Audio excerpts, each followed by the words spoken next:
guys, welcome back to Real Time JC, Real Time Jesus with me, Stephanie. Today is episode 15, and the title of today's little devotion is Delivering Truth and Love, God's Plan for Restoration. If it is your very first time pressing play on this video, I just wanted to say hello and welcome and thank you for joining me today. Real-Time JC is literally real-time knowledge, real-time development, real-time learning that God is doing in me. And I am delivering some of the things that He wants me to share with you right in real time, right after I have my date with Jesus in my bedroom right here in Surprise, Arizona. And you can see we have a couple little visitors today. That's Coco and Ruby behind me. But guys, I'm excited about today's episode. God gave me a dream a few days ago.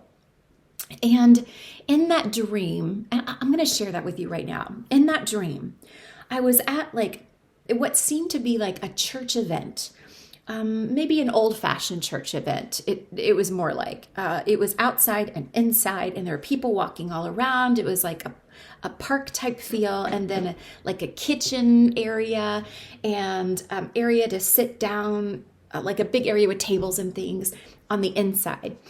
And I was walking around, and I can remember seeing a person that was in a kitchen, and this person was a woman in a kitchen, and she was isolating herself from everyone else. And I can remember walking by and feeling like, oh, don't catch her eye, because she doesn't want to see you or talk with you. But I knew I was supposed to at one point go and speak to her. God was giving me things in my spirit to speak to her, like truth, just lots of truth. I've sensed in my spirit that, and again, like this is all a dream. Like I sensed in my spirit that this woman was insecure in who she was and who God created her to be. She wasn't stepping into her purpose. And what was happening was she was projecting that insecurity on others around her and making it maybe a little bit difficult for people to relate to, for people to connect. But that's not what God's purpose was for her. And what he was downloading into my spirit was like, she has such a beautiful purpose. There's so much more. She just has to release what the enemy is trying to manipulate her to believe, lies, and maybe even move beyond trauma and step into the purpose. Well, there was another person, it was a man over in a kitchen. And while I didn't talk with him, I just saw that he was over there. And then suddenly this woman walks over and she comes right in front of me. And I knew in that time, again, this is my dream. In that timing, I was supposed to say truth in her. And this person over here, I don't know if he represented Jesus, if he represented, I'm not really sure, but he was kind of playing that part. Like I had the full backing of this person in what I was saying. And what I spoke into this person, I don't know. I just know I sensed that it was truth. I couldn't hear the words. It was just truth, truth, truth. The woman was like, no, I'm not insecure. I know who I am. And I just kept going, no, you need to understand this, comprehend this, process this. This is truth. Again, I felt like I had the backing of this person, the backing maybe of heaven. And then after I spoke it, I wrapped my arms around her and I held her tightly. And suddenly she went whew, and just released it all. And then I woke up. And so I woke up and I was like, oh my goodness, what is this about? What is this about? And what it did was it kind of hit me that, oh my goodness, it hit me that when God downloads something into our spirit to speak into somebody else, that we know, and we have the backing of heaven behind us, and we know we're supposed to speak into this person. that we also have to remember that his plan for us is that truth to be spoken, and then to wrap that person in love until whatever they're walking through, whatever their struggle is, they can release that and then move forward into their purpose. I was like blown away by what God was showing me in this dream. Well, today, guys, I am finishing up the book of Jonah. As you all know, that Jonah was a minor prophet, not minor in that he was minor. Has a major story in the book of Jonah, named after him in the Old Testament of the Bible. Well, Jonah, through a series of events, he went kicking and screaming into the land of Assyria, into Nineveh. And he spoke a word to the Ninevites, the word of the Lord. And basically that word was, you need to repent, because in 40 days, you will be no more. God is going to overthrow this city. He will allow your city to be overthrown. The land of Assyria, of Nineveh, was like the Assyrian people, especially the Ninevites, were not people that you wanted to cross. And Israel had been on the receiving end of their atrocities, of their abuse. These were a kind of people that would string people up, impale them on poles, and lead them out to die in the desert. These were a kind of people that would skin people alive, that would behead people and then stack up their skulls at the city gates of Nineveh.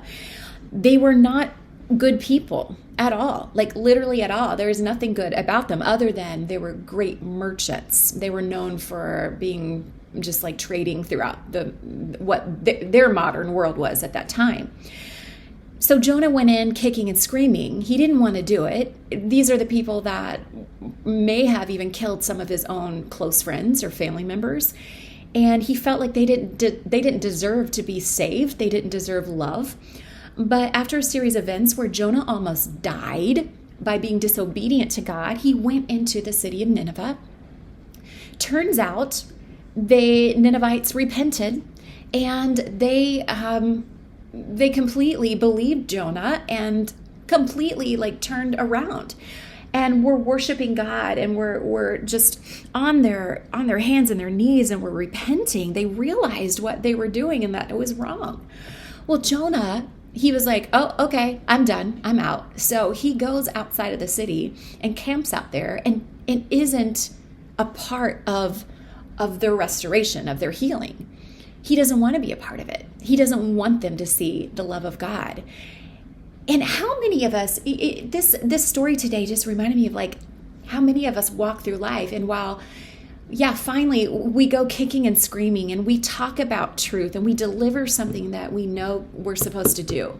Or maybe we act on a service. We go serve in our church, or we serve with the homeless, or we go help in a food pantry. We take somebody out for coffee. We do a number of different things that we know that we're supposed to do. We're being obedient in that. But we're missing out because we're not adding the love component on the back end, if that makes sense. Let me tell you what God said. The very last verse of the very last chapter in Jonah is verse 10. But the Lord said, you have been concerned about this vine. Okay, when Jonah was camped out, it was super hot. God grew up a vine, and it was nice. It was providing Jonah shade. And then by the morning time, a worm came and ate it, and the vine died. And the Lord said, you have been concerned about this vine, though you did not tend it or make it grow. I'm reading from the NIV version here. It sprang up overnight and died overnight. But Nineveh has more than 120,000 people who cannot tell their right hand from their left, and many cattle as well. Should I not be concerned about that great city? They cannot tell their right hand from their left. Okay, so this is a very important statement. Because God, the Lord is saying this. They cannot tell their right hand from their left. If you're serving, if you're being obedient to God, if you're doing the things that God has asked you to do, but your left hand here is not also combining that compassion that God has on his heart for his people. And he tells us so many times within the Bible the compassion that he has for his children. If you're not combining the two, if they're not one, then the obedience doesn't, yes, it matters because it will change people's lives, but you're not understanding the heart of God while you are walking in obedience. You understand here, you've got that knowledge, but do you understand here? That's so important because that's part of God's plan of restoration and healing. And not only for the people that you are speaking truth into, that you are serving, it is for you too. It's for you to understand who God is and for you to feel that blessing and for you to be a part of that blessing. How beautiful is that? Now, fast forward to the end of that verse. Should I not be concerned about that great city? That's God saying that. Should I not be concerned about that great city? It's who I am. It's who I am. It's who he is. He is love. He is compassion. He is empathy. He is all of those things. He can't be one without the other. So what a beautiful, in a sense, what a beautiful view of who God is. That very last verse of the Bible, not of the Bible, but of Jonah, chapter 4, verse 10. We don't know what Jonah chose. We don't know if he actually turned, if his heart softened and he actually saw. It doesn't actually say. I would like to believe that he did, that he went back into the city of Nineveh, but it doesn't actually say. Jonah preached a message of judgment. Jesus preached a message of grace and salvation. So what are you going to choose today? Be obedient, 100% be obedient. But is your message delivered with judgment and a critical spirit? Or is it delivered with grace and compassion? Is it going to bring life? Or is it going to bring judgment and a critical nature and not bring that love to wrap around that person and just be like, I'm going to love you no matter what. And maybe you're loving from afar. Maybe you're not literally going up and going, okay, I'm going to love you. Maybe you're praying for them and you're delivering that message and you're setting an example of obedience and you continue to move forward with what God has called you to do, and you're not going home and you're not going to vent it to people around you if that person is not receiving what you know God has asked you to deliver. No, you're going to do it with authentic love and compassion. And oh my gosh, I just promise you, wait and see what God has for you as you're obedient in what you're doing and loving too. So I hope that this encourages you today. Man, God is love.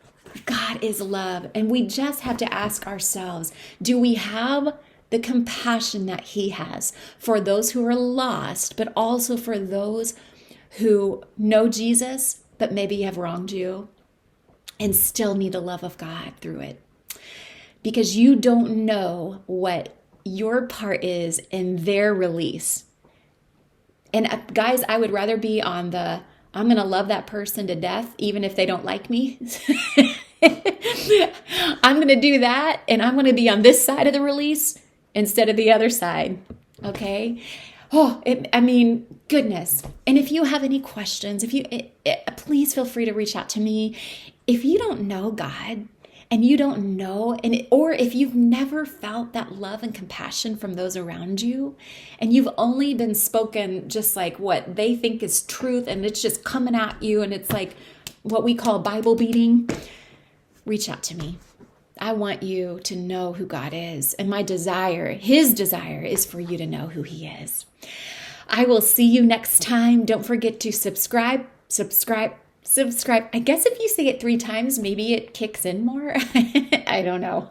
But I will see you next time. Love you a lot. Bye.